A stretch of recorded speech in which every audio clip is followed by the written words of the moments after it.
Hello all, and welcome to Movie Bears Podcast TV.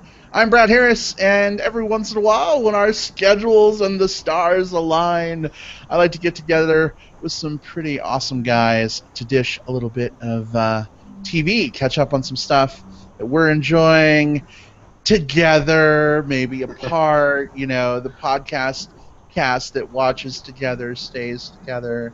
But sometimes you need a little separate time. Exactly.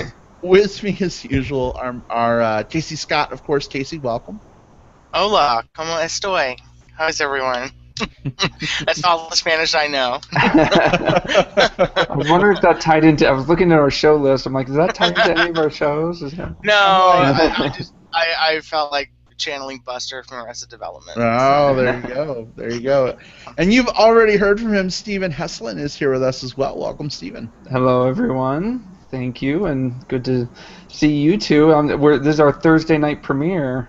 Yeah, right. On a Thursday night. It's a very special episode. It is. This is actually an intervention. One of us has a problem. Guess which one it is. Nothing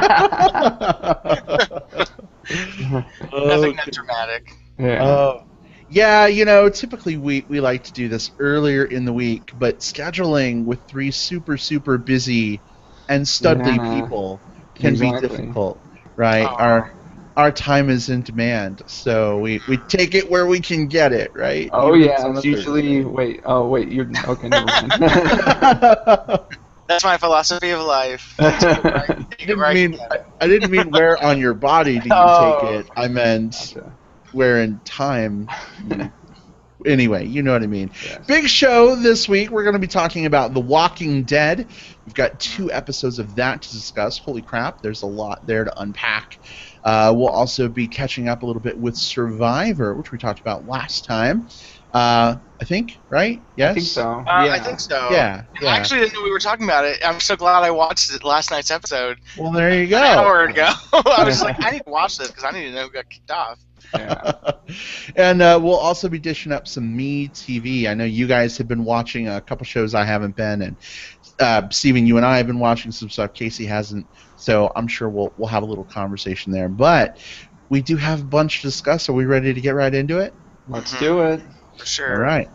Well, then let's start things off with a discussion of The Walking Dead.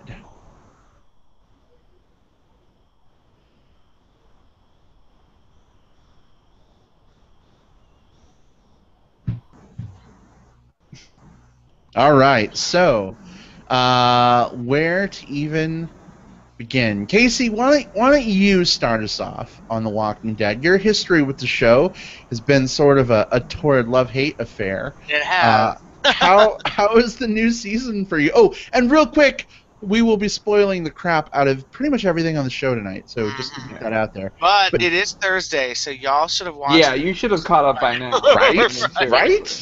Right. Then, yeah. I don't think there's anything too spoilerish that's happened in the first 2 episodes. We haven't lost any major characters, but you never know what people will get upset about. Yeah. So, it's fair game. That's right. Yeah. So, Casey, tell us, what are your thoughts so far? I really like it. I mean, I haven't had a real issue with the show since The Governor. I think once they finally got rid of the fucking governor, I think the show really... So basically since The Prison. So all of last season I loved, and this season it started off really well, and the second episode was one of the best episodes I think the show's ever done. I've said it a lot on this show that I don't think the show has ever been as good as it was in the first season. I think a lot of shows are kind of like that, where the stars just all align and it all kind of works. And I think it's kind of been struggling since then, but it's gotten on some solid footing in the past, season and a half, I guess. So I really like it. Where we start off essentially. The last season ended with Rick having to shoot Mr. Abusive Husband after he accidentally shot somebody. Shot the essential mayor of Alexandria's husband in front of everyone. So it really became this bloodbath. So she's still recovering while Rick and company have basically taken control of the compound of Alexandria.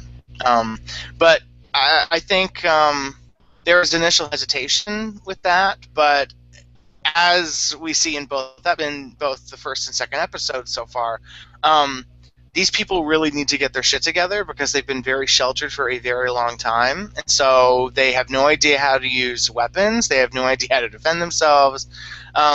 So that's basically up to Rick and everyone else to sort of teach them how to adapt to this world around them that they have very little knowledge of what it's like out there, except for the people that go out and go find people. They really are kind of in a very cushy situation, and that completely goes out the window in the second episode, and it's funny because the first episode ends with the horn.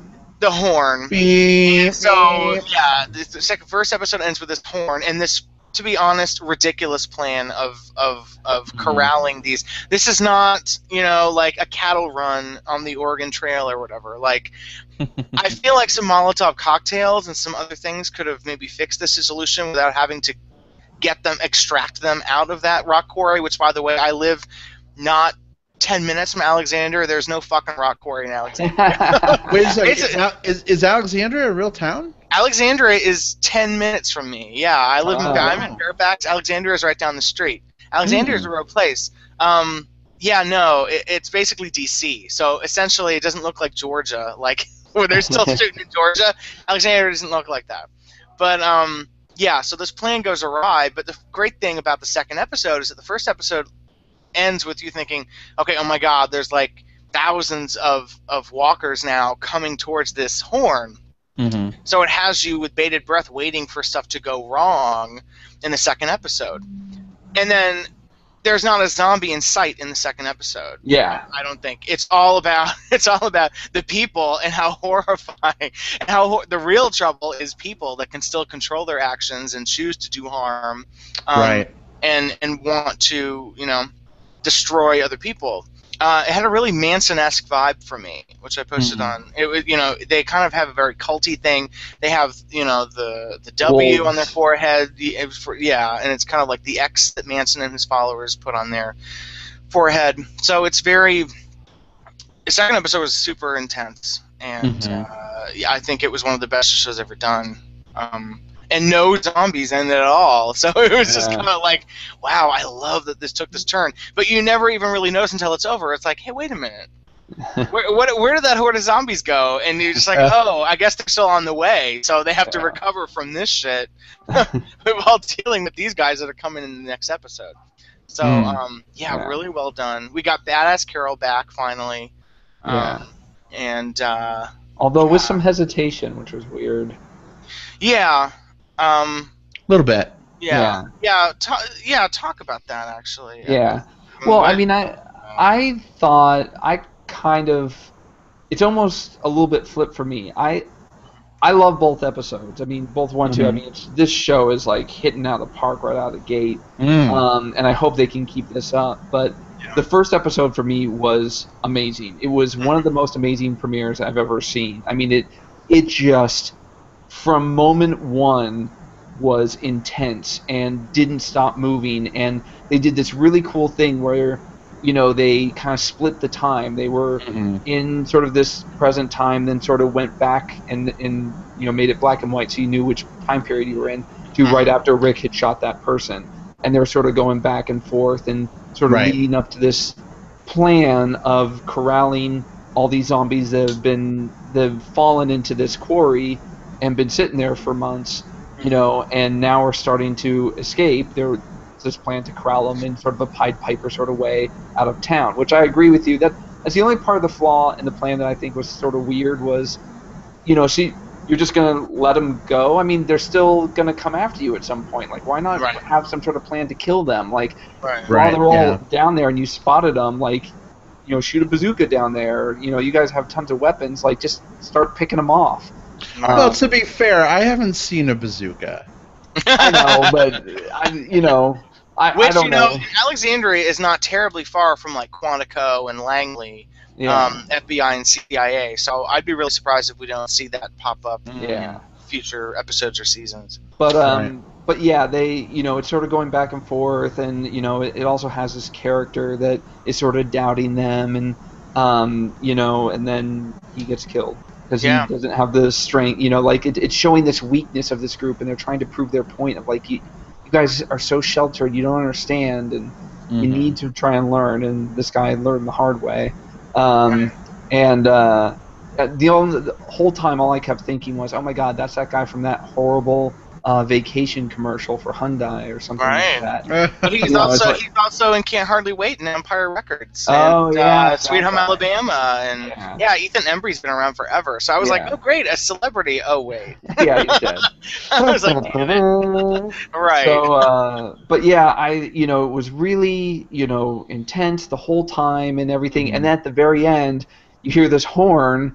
And you're like, what the hell? And the whole herd starts drifting towards, their town. It's like, oh, fuck, and so, yeah, like you said, it leads up to the second episode where you think, oh, my God, this whole episode is going to be about the huge thing of zombies. And, the second episode starts off light and fluffy and, like, oh, they're making cookies and everything. There's a little bit of tension here and there, but it's just sort of life. And then Carol's looking out the window at a woman smoking. All of a sudden, this guy runs by and slices her stomach open. You're like, oh, fuck, It's just... Smoking kills. Yeah, exactly. Yeah, exactly.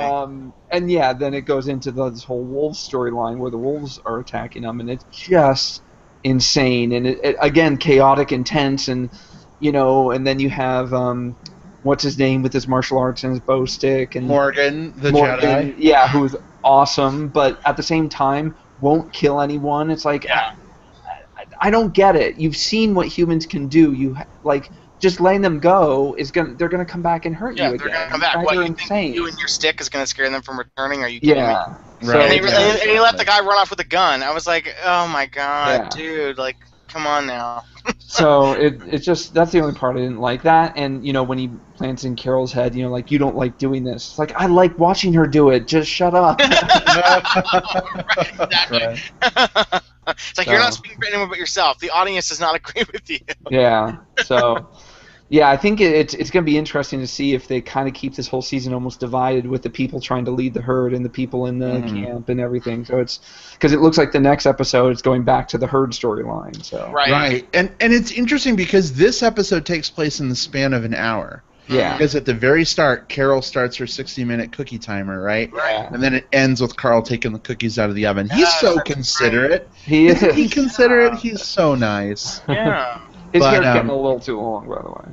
Right? Seriously. Like, and there's a person with a hair cutting specialty. I was just gonna say. Yeah, exactly. She needs Jessie or whatever the hell her name is. Needs to give Carl a haircut. And she's gonna be his new mom anyway. So. I know. Right? I mean, Right? Well, it's interesting. I wondered how they were going to do that. And can I give mild comic book spoilers for stuff that's already happened in the past? Okay. Yeah, because I'm probably never going to have time to read those, so go ahead. Okay. So in the show, Andrea died like 2 seasons ago. Right. But in the comic book, she's still alive, and her and Rick are like a thing. Like, she's Carl's new mom. Thank God they didn't do that on the show, actually. But they really destroyed her character on the show. Honestly. Right. So it's really interesting because I was like, well, what are they going to do now that Andrea's gone? And so I think this Jessie character, is that her name, Jessie? I think it is Jessie. Yeah. Something like that. Anyway, so I think she's obviously the new love interest. That's probably where it's going, maybe. But yeah, she should just give him a fucking haircut. Like, she should just attack him in the street with a pair of scissors. Right. Yeah. That would be awesome. Speaking of Jessie attacking, that was a really I thought it was impressive how she was able to play possum, and it kind of tied into her whole experience as an abused spouse, where it's like she installed the lock on the door on the inside for her kid to not see her getting abused by her husband. She played dead so that her husband thought, so the person thought she was knocked out, which abused spouses sometimes do to kind of, calm things down. Mm-hmm. And I really liked that sequence. I was like, oh my God, okay, so this woman is actually has a potential to be, a pretty substantial character, and not just this lovey-dovey love interest. Yeah. Mm-hmm. Yep, absolutely. I think both of these episodes were really strong. Yeah. I'm anxious to see where things go. Although I will say the whole black and white flashback thing didn't work for me as much. I didn't like the use of black and white. To tell you. I thought it was just a simple way for them to differentiate the two. Right. Sure, but I mean, I understand that the comics are in black and white because I read the comics. I love that about the comics, but it's not something that the show has really done before. Yeah. So, I mean, it does make the episodes sort of stand out from the rest, which is a good thing. But also, it seems, incongruous with like its normal sort of format, like how things work. I think they did it in one previous episode where it opened with Rick all bloody and stuff, and it turned out that he had like partially eaten guy. That was right, but it's and that was a similar thing where it was like, right. But then the flashbacks were in color and the present was in black and white. Right, so they flipped it. And but so I think there are other ways they could have done that. I just didn't like that. Yeah, it's one thing if that's how you can consistently treat flashbacks. Mm-hmm. It's another if like, oh, now all of a sudden we suddenly have an episode that's doing something different, like cinematically or whatever you call that, right? Right. It just makes it feel a little out of place with the rest. Yeah. I could see if maybe they're like, hey, let's do it this season. You know what I mean? But already in episode 2, like we don't have any of that. So for me, it just didn't work as much. I like the flashbacks themselves. I thought that was a great way of getting into the action without having to be bogged down right away with telling what happened, 6 weeks ago or whatever. But, yeah, I definitely think that the season is off to a very strong start. I'm sort of juxtaposing it with Fear the Walking Dead, which I did finish, by the way, guys. Oh, sorry. Mild. Barely mild improvement. I will not be returning to that when that comes back. Yeah, it's ridiculous. It's ridiculous. I mean, I could go for like an hour on why I'm not excited about that. I know. What a waste of our breath and time. And by the way, I heard like an interview with some people, and they're just like, "Oh, the Fear the Walking Dead, right? Best show ever." I'm like, What show are these guys watching? Like, just ridiculous. Oh boy, yeah. So kind of crazy, unfortunately. That show's not as good, and I was thinking it was going to be way better, but it just makes me appreciate the actual Walking Dead show more, I guess. Right. I do want to touch on Carol going all Assassin's Creed on the zombies. Yeah. Carol continues to be the most delightful character ever. I know. I love Carol, and it's so funny because when the show started, I hated Carol. Yeah. She was a character. Right. I just, even when she was no longer, like, after her husband died and the whole, like, oh, my daughter's missing. We got Right. Oh, God. Yeah, that season. The farm. I'm just like, please, God, someone put a bullet in her head. And now, like, dude, I want to see her put bullets in people's heads. Yeah, exactly. I just love the tremendous character growth that she's had, and I'm anxious to see what's going to happen with her character because... Where does she go from here, guys? That's my question. She's a badass now. Like, is she just going to be a badass from now until the end of time? I think she's like Michonne too, where it's like you've got these really strong women that sort of just sit there and waiting, and then when you need them, they come wailing. But Michonne has been, I don't know, Michonne feels, I feel like the show is giving short shrift to Michonne because they're focusing so much on Carol. I love Carol, but it feels like, Michonne feels underdeveloped at this point. I kind of would like to see more of her do stuff. Right. I don't know. I think Carol was kind of able to keep her cover for most of the episode, except she did blow it with the one chick in the storage room. So by the way, she's not going to keep a secret. I was waiting for them to go back to the storage room and have somebody just like open the door and have her shoot. Oh man, right. Yeah. Right. Like, one of the friendlies, just going, hey, what's in here? Boom! But she has no idea what she's doing. She never held a gun in her life. Well, and nobody else knows that she's in there with a gun, right? Yeah. Right. Carol. So what if someone goes to the armory to get something, right? Yeah. Like, she could kill them. And I totally hope that doesn't happen. I want everyone to forget that she's in there. And I want 6 weeks later, she's just dead in there. Right, yeah. Oh, it was also weird to see Merritt Weaver in the second episode because this is her first big thing after Nurse Jackie. Yeah. Won an Emmy for. She's and I was like, playing this a character nurse. seems lame. Yeah, a nurse again, exactly. I was like, oh wow, this girl's getting typecast. I like her a lot. I love her. Yeah, I think she's great, but I don't know. From this first episode, I'm not. I don't know what to feel about her character. We'll just have to see. And I don't like the fact that she and Eugene are apparently potential love interests. Yeah. Oh boy. And it's like, can we not hook Eugene up with someone, please? Like, that's a waste. Now, even a coward needs someone to love. Oh my God, whatever. He's just weird. They need to focus less on him. He's not as terrible as he could be. He's not bad. I mean, he saved a lesbian girl, whatever her name is. Yeah. But I don't know. Yeah. There are very few characters that I like as much as Carol. So it's basically the Carol show for me. And Jesse at this point. I'm really impressed with Jesse. I like that. So. Yeah. What do you think about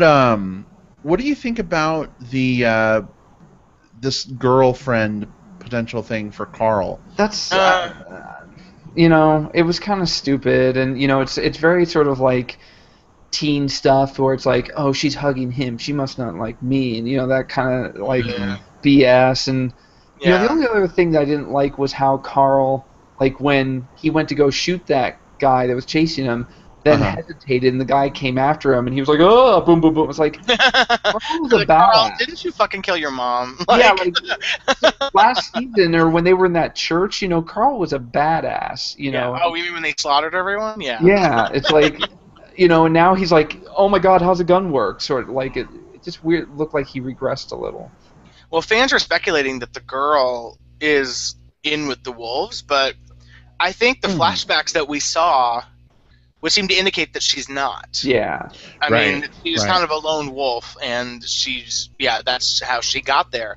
So, these fan theories are like, well, she's with the wolves. She's been with the place for a year. If she was with the fucking wolves, and I think that they would have attacked before that, Maybe the fact that she's a lone wolf will make her one of the wolves. Oh, Jesus. Right?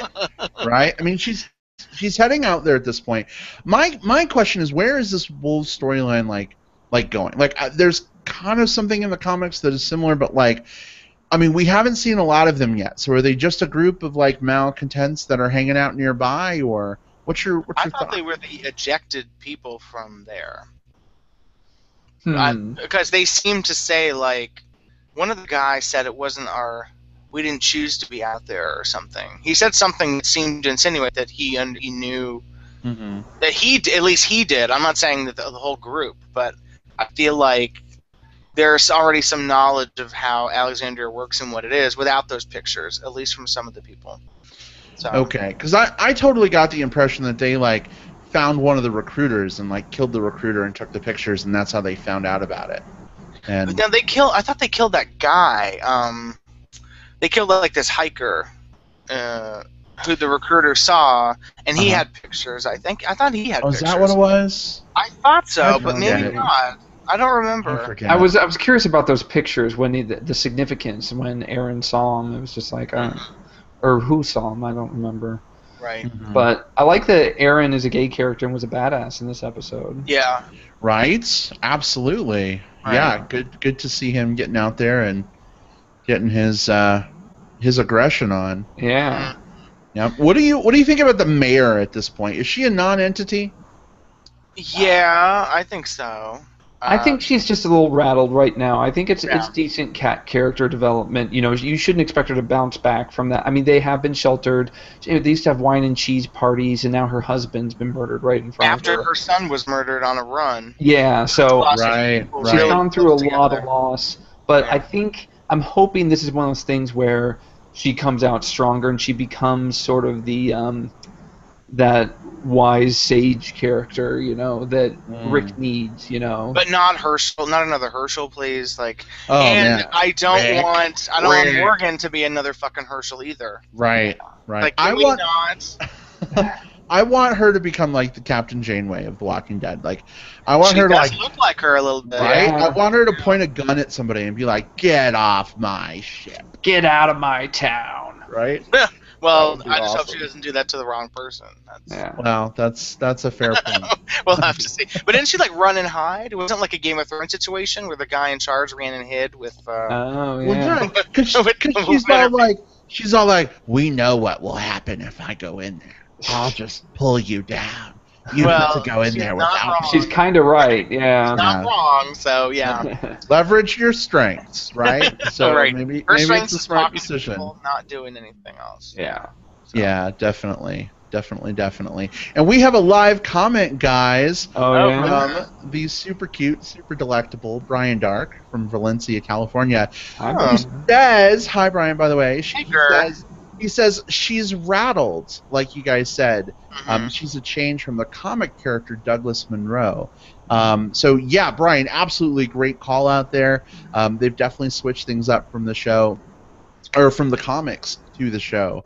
And I think that's a great point, right? I'm trying to think back to, like, how would I feel if my son died and then I saw my husband gunned down, and now there's, like, a giant, like, zombie horde coming and all these people attacking my town?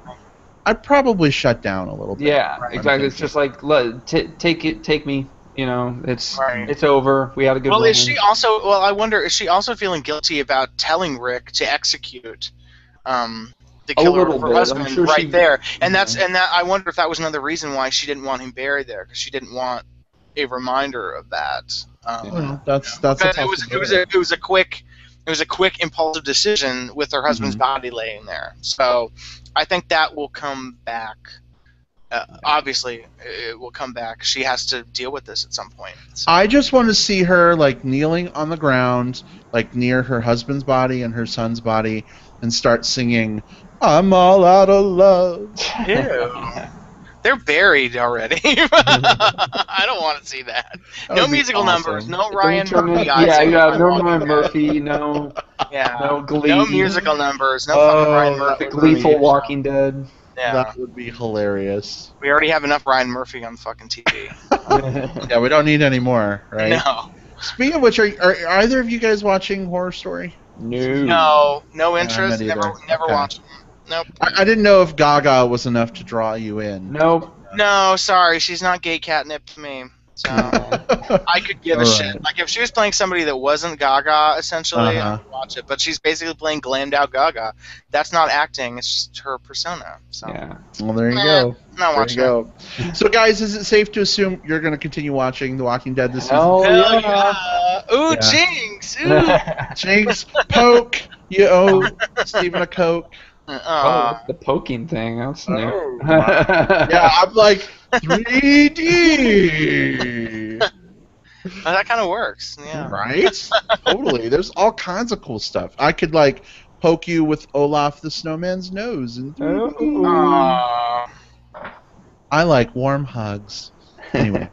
Well, guys, we have spent like half the show talking about The Walking Dead. We saw like. It's kind of the big show on right now, man. Yeah. But we do have other stuff to discuss. Are we ready to transition? I think to another show. Yes, for sure. Oh, when does Transparent come back? Speaking of transitioning, I have to finish I think season it's in 1. The spring. It's in the spring sometime. You haven't finished it, Steven? No, I know I'm lame. Oh my god, I finished that in a day. I know. I have to watch this shit. I took a Sunday and I was like, I'm not moving until I finish this show. Till it's done. And I want it all done. Yeah, because I knew that I would be mad if I didn't finish it, and I knew I'd put it off. So. Yeah. Nice. All right. Well, let's switch gears here a little bit and talk about Survivor.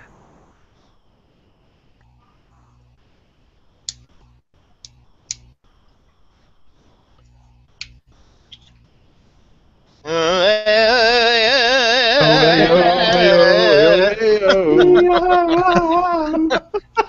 really don't. That theme song is kind of lost now. They really don't do those credit sequences anymore. No, which I really miss because they have great shots of all the characters. They like with the water droplets and slow motion. I miss it because you see the best of them and the worst of them. Right. Yeah, absolutely. Yeah. It's a bummer, but I do like that they went back to like a regionalized version of the theme song. Like, we've had like generic versions for the past like 7 years, right? And this one's all like Cambodianized. Anyway, Steven, why don't you kick us off? It's been what, 4 episodes now, right? I think so. Yeah. How's actually it's 5 because I just watched it tonight and this is the 5th person voted out. So Okay, 5. Gotcha. Yeah. All right. So, Steven, how are you feeling about this season? Is it as good as you were hoping it would be, or where are you at? I mean, it's the nice thing about when they bring back a bunch of characters, especially ones that are sort of voted by the public, is 99% of the characters are dynamic and people that have lots of character elements. It's a lot of times when you have a fresh season, they never know, the producers never know how they're going to act or react, and so you have some standouts and you have some complete duds. And here, almost everyone is a standout. So they're all interesting characters that, I'm either rooting for or rooting against. There's not a lot of people that I hate. I think we all talked about, the only person that I really don't like is the Brazilian one. Abby. Abby, I just What? You don't like Abby? Somehow she's the most powerful player in her tribe because everyone has to bow to what she wants. Yeah. And that's the last time that will ever happen because she's worn out her welcome. Completely, accurately describe her as a powder keg. I mean, you never know when she's going to explode, and it just lays waste to everything. And so it's just, I would have voted her off immediately. Just get her out of there. But I understand why they keep her, because also, anyway, no one's going to vote for her to win.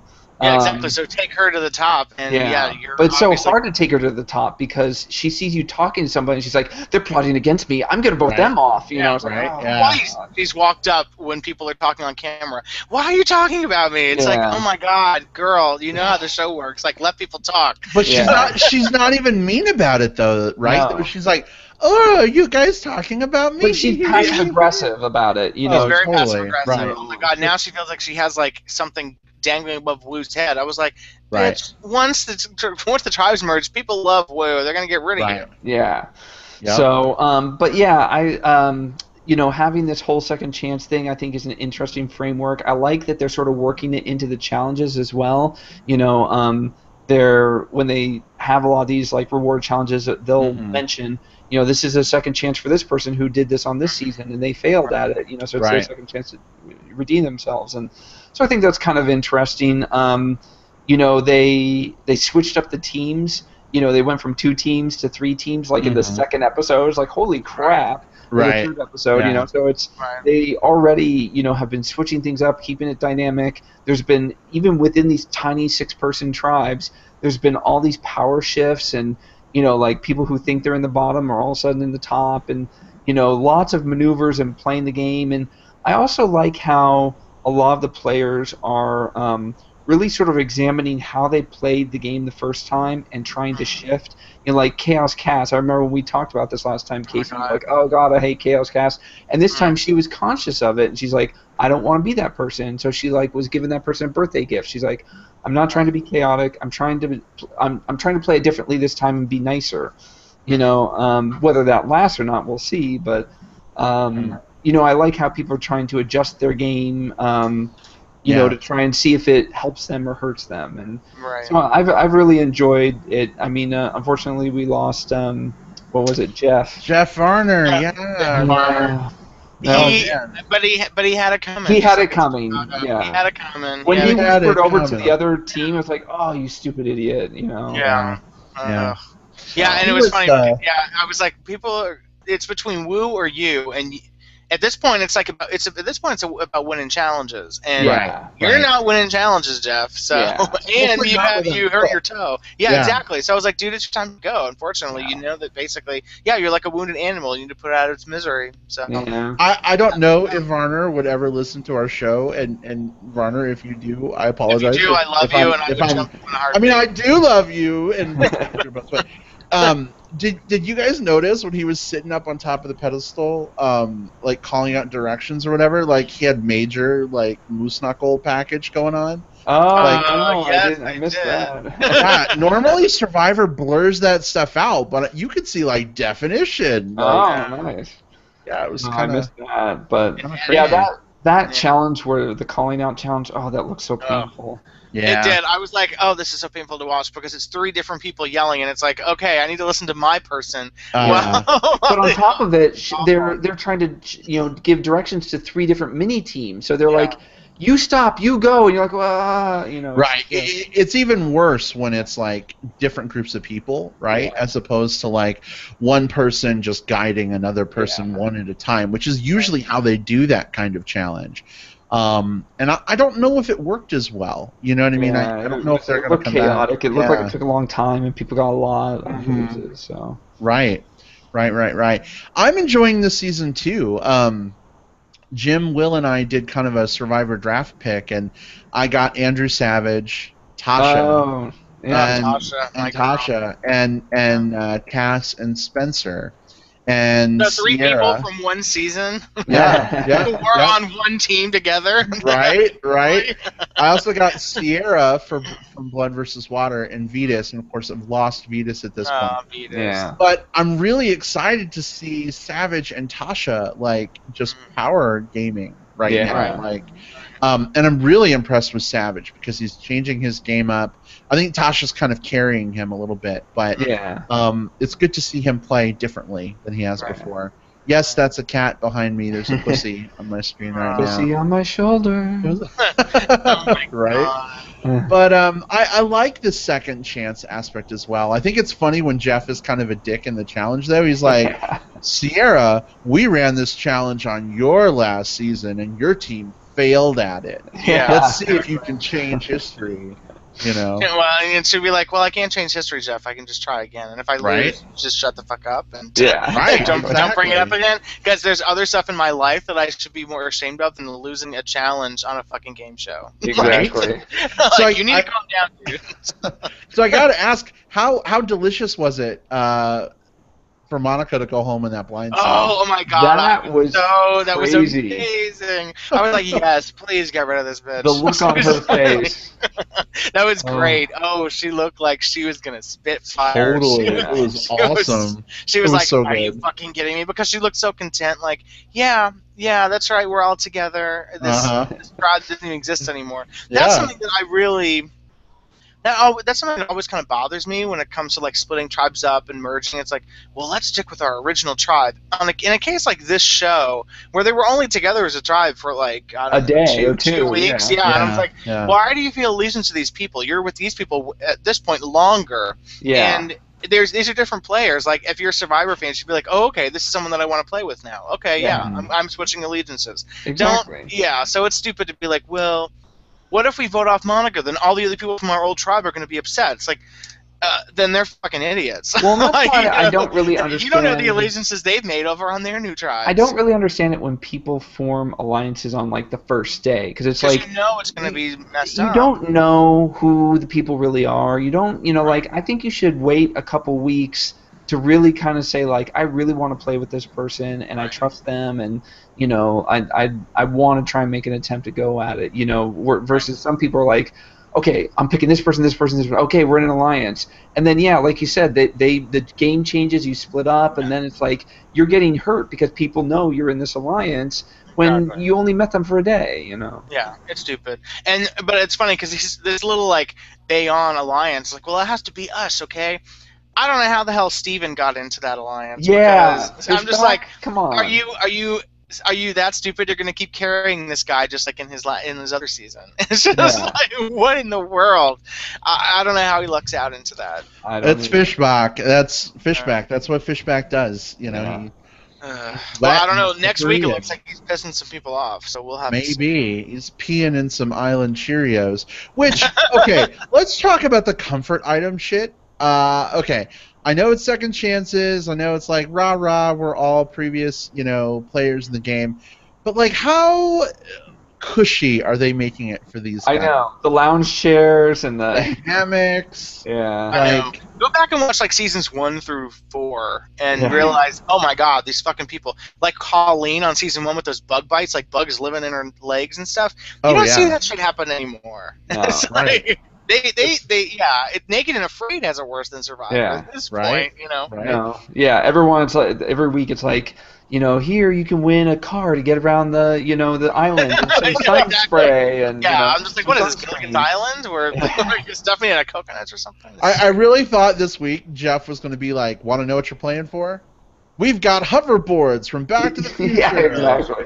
Right. By the way, enough of this Back to the Future bullshit. It's from Back to the Future 2, which everyone knows is terrible. It's a horrible one. What? Yeah. Shut your fucking mouth. I love Back to the Future 2. No, it's not as good as the first one. It's not as good as the first one, but it's not terrible. You take that back, Casey. I'm not taking it back. It's not good. It's Back to the Future 3, that's the one that's fucking terrible. I agree. We will agree on that. All right. I'll lower my hackles. Anyway, Casey, are you gonna keep watching this season? Has it got your interest? I am. Oh, I love it. It's great, Yeah. and it's funny because it's on against Empire, and I'm really losing interest in Empire. So Survivor is like really? the number one pick for Wednesday. Yeah, Empire just kind of sucks now. So brief soundbite, because I know friend of the show, Steve Bubba from Sacramento Movie Bears, wanted to talk to us about Empire, and I haven't been watching. So quick aside, what is it about this season of Empire that's turned you off? It's just one of these things where the family is all at each other's throats, but the scripts always find convenient ways to get them all together again, and that's just not. It's not realistic, and it's also not fun or entertaining. And every episode has to reiterate, well, family is most important. Family is most important. It's like, can we just separate everyone, have them do their own little thing, and I don't know, change and grow as characters? It's really getting very repetitive at this point. Yeah, so, understandable. Yeah. Hey, I'm still watching it, but it's low priority. We have a live comment from Will Lindis from the Movie Bears podcast. Oh, hey, Will. Will says, gasp, with 12 exclamation marks. Casey wounds me with his Back to the Future 2 shade. Oh, come on. Have you watched it recently? This is like everyone saying Ferris Bueller's Day Off is a great movie. Have you watched it recently? It is a great movie. Have you watched The Goonies? Have you watched The Goonies recently? Have you watched... Oh, God. There's some... Nostalgia taints people's views of certain films, I think. Which is fair, because I feel the same way about certain films. There are certain films that I love that I know people will not like, but... No, Back to the Future is just generally regarded as not as good as the first movie. So this obsession with this date from the second movie just doesn't make sense to me. It's like... You're like the Grinch who stole the DeLorean. I wish I could have a DeLorean. But no, I'm sorry. You don't have to be. You're not really sorry, but even if you were, you wouldn't have to be. No, I'm sorry. I'm sorry that I've offended people. I'm not sorry about my opinion. I'm like Tina Fey on 30 Rock now. I'm sorry that the movie's terrible. But no, you're like Effie from Project Greenlight. Oh. Yeah, exactly. Look, so love, peace and love in my heart. Like duly noted. Duly noted. Like duly noted. Gun to your head. Back to the Future 2. Not in your wheelhouse. Duly noted. Oh my God! I have a friend of mine who actually knows her in real life and is friends with her. I said, "Could you send her my marriage proposal, please?" Yeah, I love her. Like I know a lot of people hate her. I love her. Yeah, I do too. She's not always right, but she's always entertaining, exactly. and she knows her shit. She's trying to do her best job. It comes from a place of love and light for what they're trying to accomplish. Exactly. There's a job to do that she was hired for, so duly noted. Yeah, exactly. Duly noted. Back to the Future 2 is quote-unquote good. Okay, duly noted. Oh, actually, to be fair, I do need to revisit it. I just remember thinking it was way too long and spent way too much time in the future. I just ironic, watched it, considering that's the title. But I just watched it yesterday, and I do think it, in fact, holds up. It's a little cheesy, but last comment from Will, and then we're going to switch topics. Will says, "Aw, we can appreciate a quirky aspect of nostalgia while also realizing the film has apparent flaws. This is true. BTTF is definitely better than BTTF2. So, agreed. Can't we all? We can all just get along. We can all get around that. Yeah, of course. There are very few movies that I'll hear someone dislikes, and I'll be like, I'm morally wounded. I'm hanging up the phone right now. I can't even think of any off the top of my head that I feel that strongly about. Yeah. Well, guys, how about we get into a little bit of MeTV? What do you think? Sure. You ready? Yeah. Right. Survivor will come back to you at some point. So I'll kick things off. I know this is a showcase I don't believe you're watching.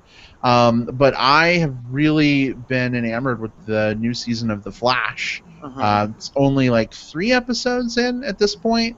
So spoilers for The Flash incoming. I say enamored. I guess what I really mean is I've really liked it. And maybe my love for the show in general is helping me to look past a couple of things. But you mean like the stupid second Flash?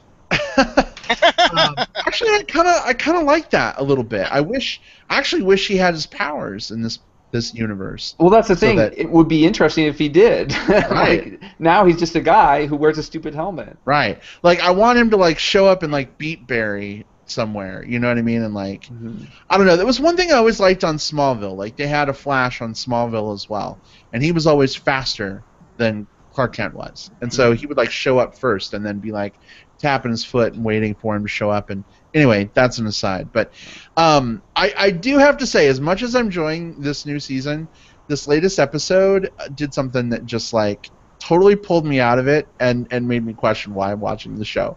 Oh no! And that was when like Captain Cold and his dad are like gonna go break into this place, and there's all these like crisscrossing like laser beams. And he freezes the laser. He freezes the fucking laser beams with this cold gun. I'm like, I'm like, what just happened? I don't get it. Like, what did he freeze? Like, do photons freeze like it's solid matter? Yeah. Like, you can't freeze light. I don't get it.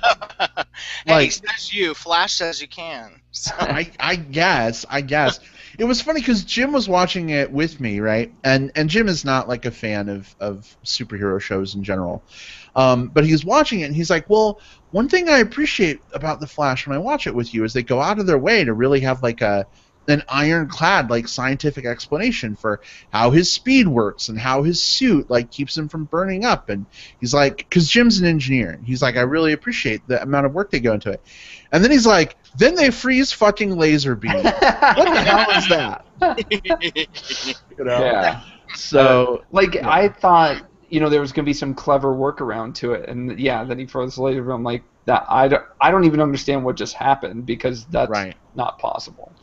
I expected if he was going to freeze it, maybe like the little gizmos that move up and down would just freeze in place, like at the top or something. Yeah. That would make sense, but yeah. Anyway, Steven, I know you're watching this season. What are your thoughts? How are you feeling about it? I mean, I don't feel it's any worse than the first season. It's just sort of, to me, it's sort of fluffy, fun. I don't love it. But I don't hate it. It's definitely entertaining, and I like sort of the universe that they're trying to create. That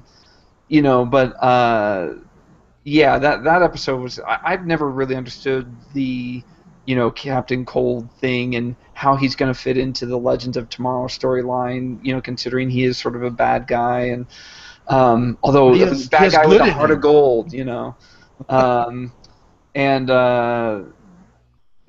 I mean, it's entertaining. I mean, I like certain aspects of it. I like that new character that's joining the task force that they brought in, that young girl. I mean, I think there's something about her that I'm like, she seems like a really good actress, So I'm like, I just really enjoy whenever she's on screen. So I'm like, oh, finally, there's a character I can kind of get behind. So. And hopefully it takes us away from that stupid Barry Iris thing. Oh, is that still going on? I don't know.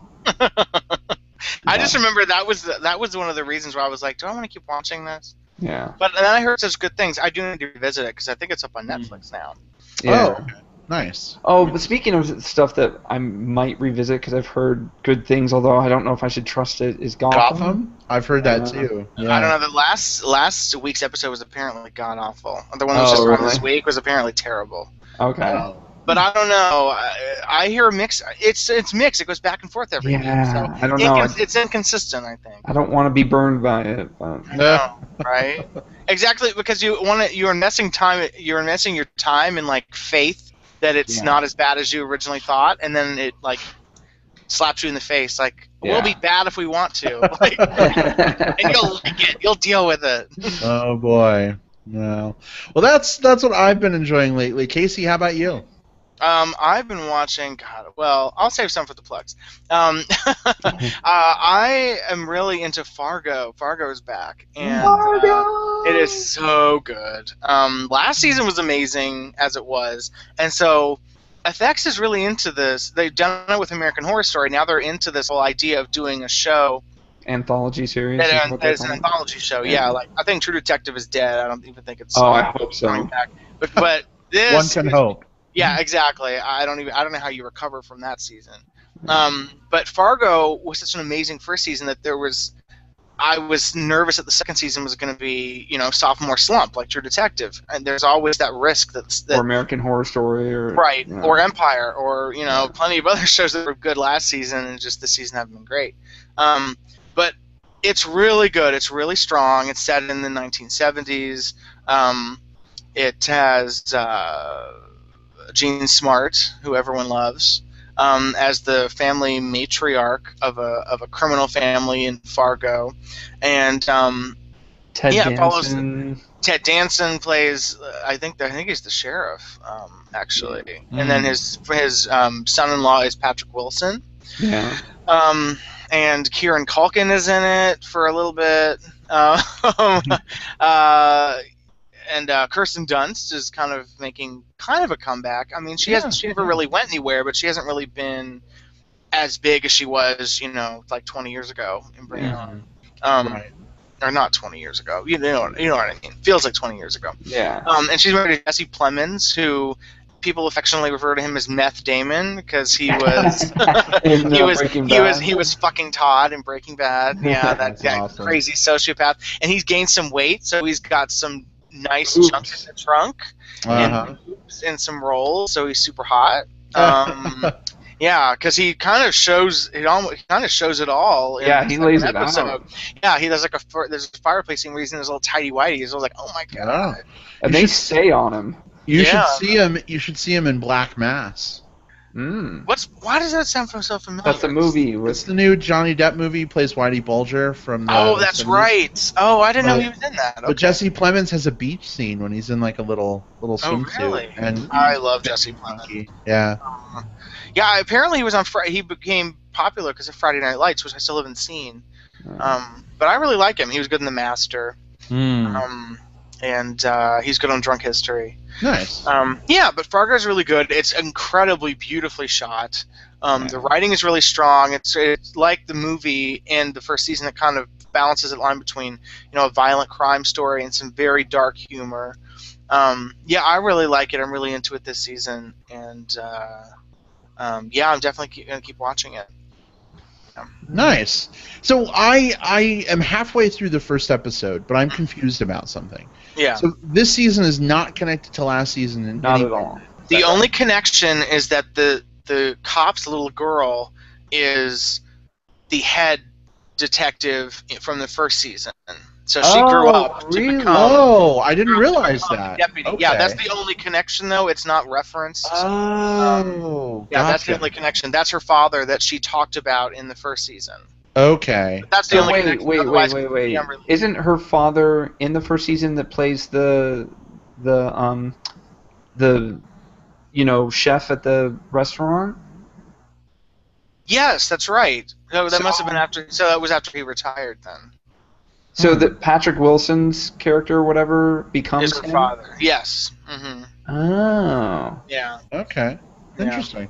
So that's the only connection, but otherwise it's just they're two completely different stories. Yeah. All right. Interesting. I'm also watching Fargo. I will jump in on this conversation. Yeah, do it. Because, it is amazing. They were doing I missed the whole first season. I think I watched the first couple episodes. And I liked it, but I just was sort of like, I don't know. And but I heard so many good things, and people were going ape crap over it, and but I just missed it, and I was waiting for like Netflix or something, and right before the season 2 premiered, they did a whole marathon of it, so I DVR'd it, and I thought, well, I'll watch it at some point. Considering it's an anthology series, I can just watch season 2, and if I like it, I'll watch season 1. Mm-hmm. Well, I watched the first episode, and it was amazing. I was like, this is the most amazing. Like, I've never fell in love with a show from the premiere like this. I mean, it's just so interesting and quirky and fun and everything. I was like, I need to watch season 1, so I went and binge watched. I only had like 8 episodes because I watched the first 2, and I binge watched season 1, and loved it. It was so good, and so episode 1 and 2 of this season are just really, really well done, and the characters are great. It strikes a nice balance of like tension and humor and quirkiness. Just really great characters, really great amazing performances. I love Ted Danson in this later part of his career. He's played these really kind of subtle roles that I think are just fantastic.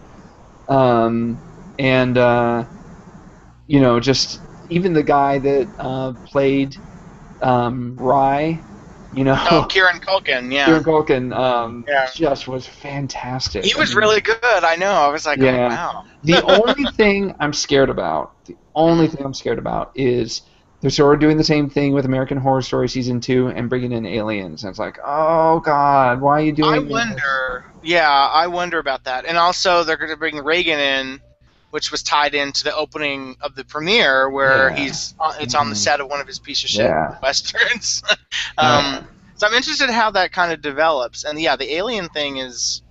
So far, I'm not sure where to go with that. It's been sort of just a little hint here and there, but I hope it's just sort of like maybe some just non sequitur thing. I don't know. Right.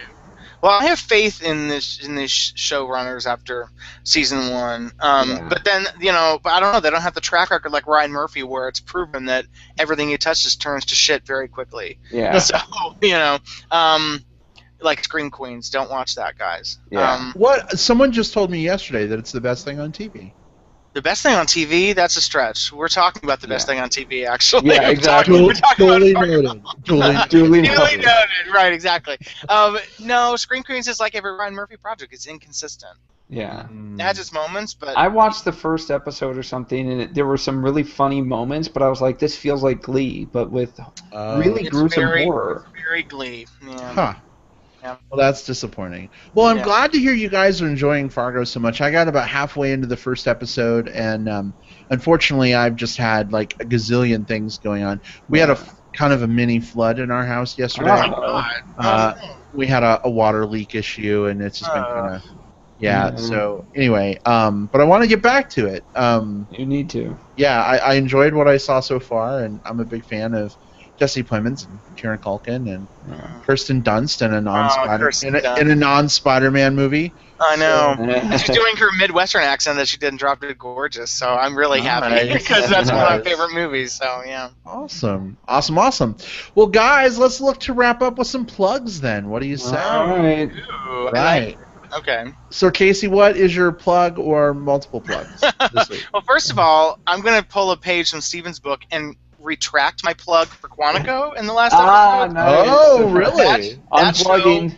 That show has gone downhill faster than a Ryan Murphy show. Wow. It is so awful. It is terrible. Terrible. I'm glad I didn't watch it because you mentioned it, and I was like, oh, maybe I should watch this. Yeah, like, this is fun, trashy, whatever, and I was like, it's just gotten worse. Oh, my God, it's awful. Yeah, no, I can't watch it. So, it's basically it's trying to be like a Shonda Rhimes show. It's trying to be edgy and surprising. You can't trust anybody, and everyone's fucked up and flawed, and it's just, it's exhausting, and not in a good way. Wow. It doesn't exercise your brain in a good way. It does it in a bad way. It's taxing.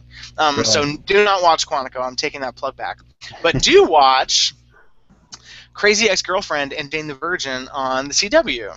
Okay. Crazy Ex-Girlfriend, the title it wouldn't be surprising if people didn't want to watch it based on the title, because everyone has a crazy ex-girlfriend or ex-boyfriend that kind of drives them nuts. But this one's really cute. It stars this, what is her name?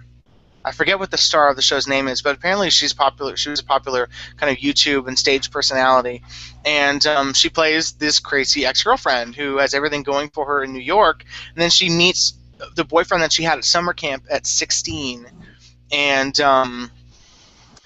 decides to leave New York and follow him to California and see what happens and see if she can make her life happy again. And there are musical numbers, but not in really bad, horrible Glee fashion. They're original songs, they're humorous, and it's a lot of fun. And then Jane the Virgin comes on after, and that's good. That's such a great show. So that one is not going through a sophomore slump either, thank goodness. They know what they're doing. So Well, that's good. yeah. Nice. So CW, the place to be. Yeah. There you go. Well, Steven, how about you? What's your plug? My solid plug is Project Greenlight. We've mentioned it before, but I love that show. I'm consistently loving it. There's so many times I'm yelling at the screen during it. It's like, and also I'm going back and forth on people. Like even Jason, the director. There are certain times where I'm like, he's horrible. I hate him. I'm rooting against him. There's other times where I'm like, you know what? He's trying. I really appreciate that. How he works with the actors, and maybe there is some miscommunication. He's young. Like, we got to forgive him. Right, I would have right. made some stupid mistakes when I was that age. Like, so I go back and forth. And Effie, the same thing. Like, I love watching Effie, and I can see I would be doing the same thing she is, and I can see how she's trying so hard. But then there's other times where she's throwing him under the bus a little, and I'm like, that's not cool, know. So it's fascinating. It's really, really fascinating. So that's my solid plug. I'm curious. My questionable plug is: are you guys going to be watching Supergirl? Yes, I totally am. Actually, we should talk about it. It looks terrible. Whatever. I don't know. Flockhart, I'll give a watch it for Calista Flockhart. So I saw. Okay, so I saw this this featurette thing that CBS did for their website. It was like a 10-minute, not like the first look thing that you see at the movie theater. It was a thing that they put out a couple weeks ago, actually. And if I can find the link, I'll send it to you.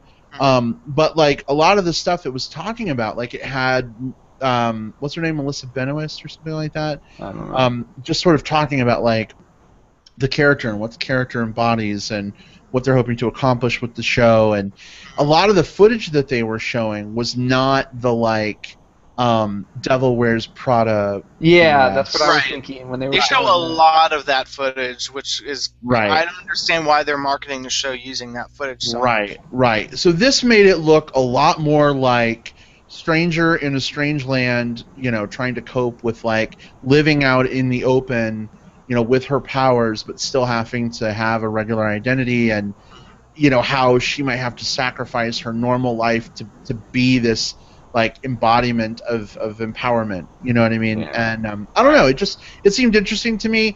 Maybe it's backpedaling at this point. Maybe they're trying to put a reverse spin on the horrible marketing. Yeah. But yeah, I'm interested in checking it out. I definitely want to at least give it the old Brad Harris 5-episode try. Yeah, well, that's doing the 5 episodes because I've been doing that, and that is a really good cutting off point, I think. Yeah. So I'm going to watch it. Casey, it sounds like you're going to watch it too. Is that right? Yeah. I mean, my only hesitation is that it's on CBS, but they've been known to do some good things. Limitless that's on right now is not bad, so maybe it'll be good.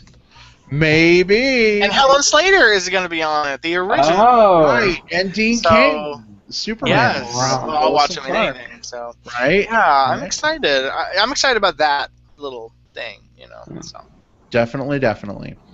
Well, for me this week, gosh, what do I want to plug this week? I'm going to plug Star Wars Rebels. Guys, as we get closer and closer to Star Wars... Do you guys all have your tickets? No. I do. I do. We bought... I'm going to wait until it's out for a month, and then I'll see. Oh, really? What? Yeah, but I am looking forward to seeing pictures of people at the opening and things like that. So we bought 9 tickets so that we can just get a big group of people. Yeah. We were gonna get 8, but I was like, you know what? I want some motherfucking arm room. So bought an extra ticket because I just want a buffer. I want a buffer. You know what I mean? I have really broad shoulders, so I don't want to be all scrunched up. And you paid for the ticket for the seat, so someone's like, right. Well, you can't hold a seat. Well, I paid for the ticket. I paid for the asshole, so sorry. I also got tickets at this AMC Prime, which is this new thing out near us, which has recliner seats. I mean, it's like you're sitting in your living room. They are automated recliners. There's no one around. It's amazing. Wow, that's awesome. Well, very good. Yeah. Good. But yeah, Star Wars Rebels. It's been back tonight. I think well, technically it's the 4th episode of the season because they showed a 2-parter back in July or something. But in any event, it's a consistently phenomenal series. It's like a CGI series, but the story's really good. It takes place 7 years or something before Star Wars: A New Hope. So Vader is back and active. There's some cool characters from Star Wars: The Clone Wars cartoon series. The two are linked. That have shown back up in this new series, and it's just consistently good. It's sort of creating some linkages that we may hear about in the movie. They may be a thing, I don't know. But it's very rare, guys, that a current day animated show tickles my pleasure bones. Oh. Well, it's because I know you were watching Legend of Korra, but that's gone. So it is gone. It's kind of taking the place. There was an animated hole in my life. Yeah, needed that hole filled. That this has plugged. Well, yeah, I think that's good that hole has been filled. I'm glad. Sometimes you just gotta need to fill a hole. Just exactly. with a solid plug. Yes, exactly. Every gaping hole needs a plug. And, all right. That's yeah, right. I'm so glad you were able to do that. All right. Well, I think that wraps us up for this week, guys. We'll be coming at you again at some point. We'll figure it out. Thanks for hanging out with us, those of you who have been on the Hangout with us. Brian, Yeah, that's exciting. Will, Lindis, glad to have you guys. Thanks for commenting in on the show. And we'll see y'all next time. Have a good one. Take it easy. Bye. Bye, everyone. Bye, guys. Enjoy TV. He said it. Yes, I love it.